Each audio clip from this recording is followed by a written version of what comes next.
Hello, blunt truth with the SOG Trident. I know this knife has been reviewed to beat hell on YouTube by everybody and their brother, but I have a couple points to make about it that I don't think have been covered yet. And I went with the Tano version instead of the clip point because I apologize for my crappy camera. See how much thickness there is maintained right to that tip by that convex grind right there. Bowed out, really strong tip. There's the full blade thickness right there in the center. So that's why I went with the Tanto on this knife. Really like the way SOG does the Tano. Nice, strong tip. And I went with the Tano because of the strength of it. I bought it as a fishing knife, and because I saw this, and I figured, hey, I can cut my line, you know, tie on a lure and just don't have to open a knife, just hook it through. Ended up not being real practical for that, and I don't really use it. I don't use it as a fishing knife, and I kind of wish it didn't have this now. And this doesn't even cut paracord, even with a sharp edge. It does, but not good. I just opened the knife. It doesn't work very well. I wish it didn't have that thing. But it does, and it doesn't really get in the way unless you... Sometimes it'll snag on your pocket when you're putting your knife in. It'll catch there a little bit. This is reversible on left and right. I'm going to try to skip some of the things that other people mention.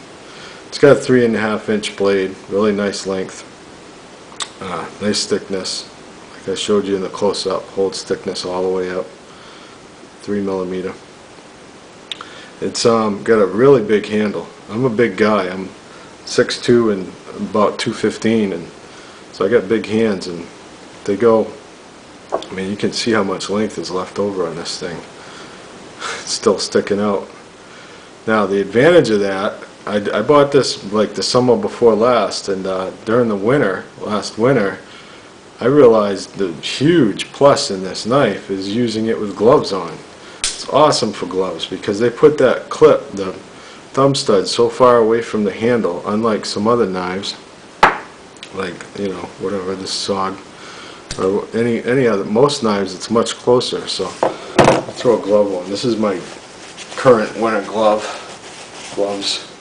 Pretty heavy duty, good quality gloves, you know, well padded. And even with gloves on, it's an assist knife with a coil spring under the pivot screw, the way SOG likes to do it, instead of a torsion bar.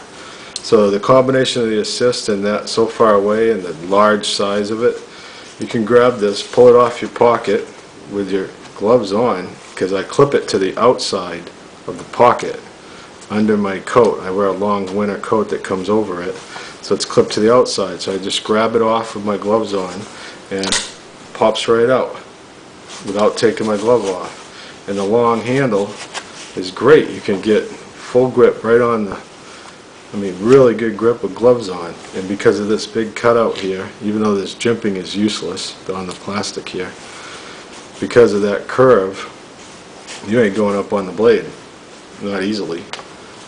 Very good grip on it, and big long 3.5-inch blade. This is great with gloves on. So this is like my winter knife now. It's awesome. And I went with the Tano for strength, and I'm glad I did, because last winter I found myself twice using this to bash through about, you know, 5 or 6 inches of ice to get to water, to get a drink. To, you know, of course I filtered it after, but to get to water, I went through the ice when I was winter camping. And it bashed right through nicely, real easily actually. So the Tano is really good. If you go with the normal version with the clip point type and the upswept blade that they have, it kind of tapered. The blade doesn't maintain thickness after about the halfway point. If you look at other people's reviews, it's really nice and thick here, and it tapers right down.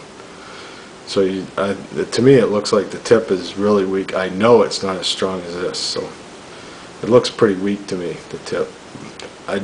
There's something, you know, with Tanos you can't get down to cut things right flat. Big downside there, but you know, can't have everything. But that's the thing I don't like about Tanos though. Otherwise, nice handle, really great for gloves. Now people, some reviewers are calling this an arc lock. It looks like an arc lock.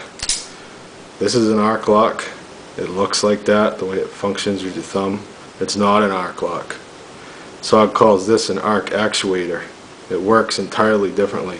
The arc lock, this is a pivot screw with a little bar that comes down, and there's a notch in the tang of the blade behind this pivot screw, the main pivot screw.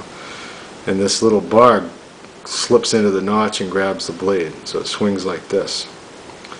The arc actuator, this is just a, you notice when it's closed it swings free, because all it does is push on a rod that comes all the way the length like this inside here, and there's a spring here that keeps it under tension, so that when the blade comes out, that rod goes up this way and slides across the cutout in the back of the tang here in the blade.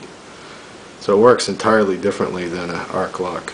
I like the arc lock better. I think it's stronger and I just like it better. But I haven't had a problem with this. One problem I did have is I used this to gut fish, and I'll never do that again because I got blood up inside here, and this is a bitch to clean out. There's so many little moving parts and things, and even though nothing's broken on me yet, I think that I would rather have a simpler knife. I mean, this has a little spring here, a little pivot here for this lock. It's got one of those locks to lock the blade shut, you know, which I don't use, but I don't glue shut because I might want to use it someday. But you know, it's got a spring for this, it's got a pivot for that, it's got springs inside the coil there, under the, you know, coil spring under the pivot screw. It's just so many moving parts and complication. It's hard to clean out all of, when you get blood inside there. I had to use a water pick and soak it, and it sucked. I'm never going to get it that dirty again. But it is a great winter knife. If you're careful not to get it all boogered up in here, it's great. It works really good. It does have some wiggle. You know, I find that all the SOGs that have the coil spring under this, like I got my automatic tech here that's got the same thing. It's got a big coil spring under here, and that has some wiggle. But you know, a little side to side wiggle at the pivot, it doesn't really affect performance as long as it doesn't progressively get looser on you. It's not a big deal. You don't notice it when you're using the knife. So I don't mind that a little bit. They all do. Here's another SOG with the pivot, and that has a little wiggle, the twitch. You know, if you tighten it down so it doesn't have wiggle, then this just doesn't work as well. So I just live with a little bit of play in the joint there, and no big deal to me. I don't mind that. You know, I'd prefer it don't have it, but it doesn't affect function really. Nice. You can switch the clip on both sides. So this comes out by that screw and goes all, it does sit, as other reviews mention, it goes all the way down in, which is really nice. I like that. All the way down in your pocket. If you clip it on the outside of your pocket, like I'll show you in the test, it's goes all the way down in snug, works good. This gripping here helps to hold this into your pocket, works well. So you can watch some other reviews for more specs on it. It's really light, 3.5 ounces, 3.5 inch blade, 3.5 ounces. That's nice. You know, watch some other reviews though for more specs. They're good. Cutlery Lover does a good one on it. Now I want you to watch this guy, friend of mine, called Super Harmless, and I'm going to have him put a video down below this one. So after this, click his and watch some close-ups. He does a really cool close-up, sort of with music and everything, his own little invention. And he does a good video showing some close-ups of this exact knife. So watch that. It's really cool. Super Harmless. Okay? Thank you. And thank you, Super Harmless. Bye.